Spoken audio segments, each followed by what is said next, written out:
The Prime Minister in the Parliament there just a few moments ago. Queensland's Barrier Reef has long been a battleground between environmentalists on one side and developers on the other. Now it's entering yet another chapter.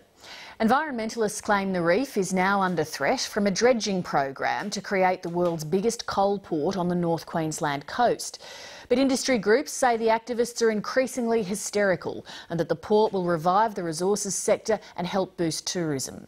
The Federal Environment Minister promises that strict protections are in place, but the row is certain to continue, as Peter McCutcheon reports. It is already one of Australia's most significant industrial sites. Abbot Point is a very suitable deepwater port. This is a World Heritage Area. It's not a highway for coal and gas ships. It's the federal government's biggest environmental decision so far, giving the green light to more than 3 million cubic metres of dredge waste being dumped inside the Great Barrier Reef Marine Park. It is now emerging as Queensland's next major industrial development hub.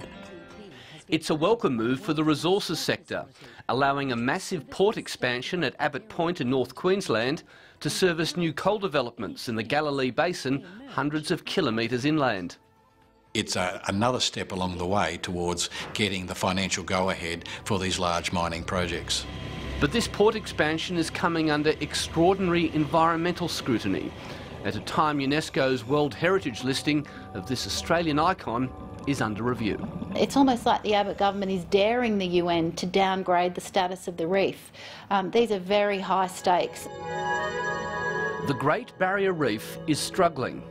Coral cover is at an historical low due to cyclones, agricultural runoff and outbreaks of the dreaded crown of thorns starfish. But it's port developments along the reef coastline that have caught the attention of UNESCO's World Heritage Committee. The committee has expressed extreme concern about the industrialisation of the reef coast in the past, and they've provided the government with a number of recommendations to improve their management. Those recommendations included an effective moratorium on new port developments. And if Australia doesn't satisfy the World Heritage Committee, it runs the risk of the reef being listed as in danger, with serious consequences for the multi-billion-dollar tourist industry. So the Abbot Point project, turning this port into potentially one of the biggest coal terminals in the world, comes at a sensitive time. It's the issue of industrialisation absolutely is front and centre of their minds when they think about the Great Barrier Reef. And given that this is the first major decision that Minister Hunt has considered with regards to the Great Barrier Reef, he really has failed at that first test. But the Minister says he's confident his decision will pass World Heritage scrutiny, arguing he's considerably scaled back proposals put forward under the previous Labor government and imposed strict conditions. These are dramatic and some would say far tougher than necessary conditions. I take responsibility for those.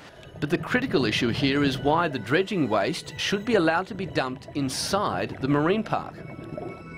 All of the scientific advice I've received is that not only will that have a minimal outcome, a minimal impact, but in fact we will have improved water quality with the toughest conditions for the net benefit Australia's ever had.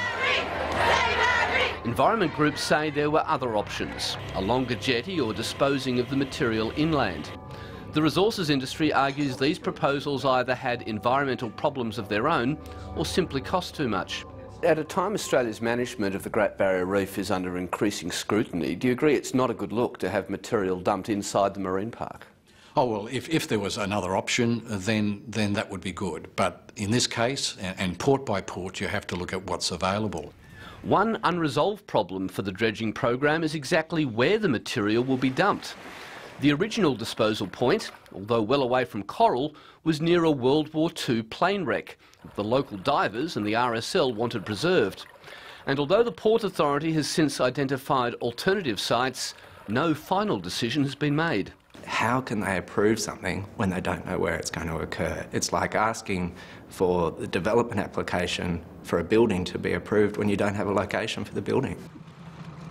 The battle over Abbot Point dredging has been going on for nearly 5 years.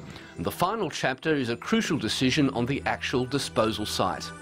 That's now in the hands of the Great Barrier Reef Marine Park Authority, which in theory could even deny a dumping permit. And they need to make a decision that is protective of the reef and puts the reef before the profits of the big mining companies. It's completely a matter for them. They will act independently, as they should.